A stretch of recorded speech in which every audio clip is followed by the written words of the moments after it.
ఏర్పాటు చేయబడింది. ఆలయ ఉత్తర భాగంలో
మహాశివరాత్రి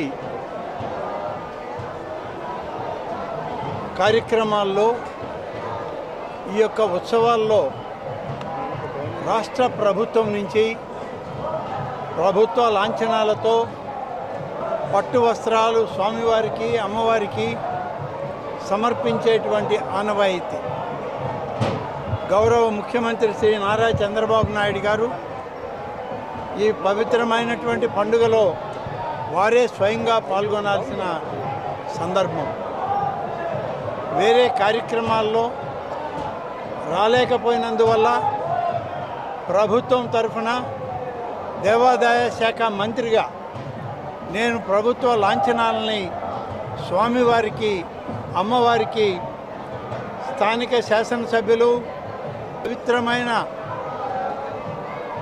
ఈ రోజున ప్రభుత్వ లాంఛనాలు శ్రీశైలేశ్వరునికి మల్లికార్జున స్వామికి బ్రహ్మరాంబిక అమ్మవారికి పట్టు వస్త్రాలను సమర్పించేటువంటి అవకాశం ఆ మహాశివుడు నాకు ప్రసాదించారు. ఆ శివరాత్రి ఉత్సవాలని వైభవోపేతంగా పూర్తి చేయడానికి మాకు స్థైర్యాన్ని ధైర్యాన్ని అవకాశాలని ఈ ప్రభుత్వానికి అధికార యంత్రాంగానికి ప్రజాప్రతినిధులకి ఇవ్వమని చెప్పి పరమశివుణ్ణి అమ్మవారిని కోరుకోవడం జరిగింది. మల్లికార్జున స్వామి భ్రమరాంబిక అమ్మవారిని ఈ 5వ రోజు వరకు వారు వచ్చి స్వామి అమ్మవారి యొక్క ఆశీస్సులు తీసుకున్నారని మా సర్వే రిపోర్టుల్లో ఉంది. అందరూ కూడా బాగా జరుగుతున్నాయి. గతం కన్నా భిన్నంగా మంచి ఏర్పాట్లు చేసింది రాష్ట్ర ప్రభుత్వం, అధికార యంత్రాంగం. బ్రహ్మరాంబ అమ్మవారి యొక్క ఆశీస్సులు తీసుకోవడానికి రేపు ఉదయం శాసనసభలో గవర్నర్ గారి ప్రసంగం ముగిసిన తరువాత 3 గంటలకు విజయవాడలో హెలికాప్టర్లో బయలుదేరి శ్రీశైల క్షేత్రానికి వస్తారు. రేపు రాత్రికి విడిది ఇక్కడే వారికి, ఎల్లుండి మళ్ళీ ఇక్కడి నుంచి బయలుదేరి వారు తిరిగి విజయవాడకి వెళ్ళడం జరుగుతుంది. ఇది రాజభవన్ నుంచి వచ్చినటువంటి సమాచారం. దాని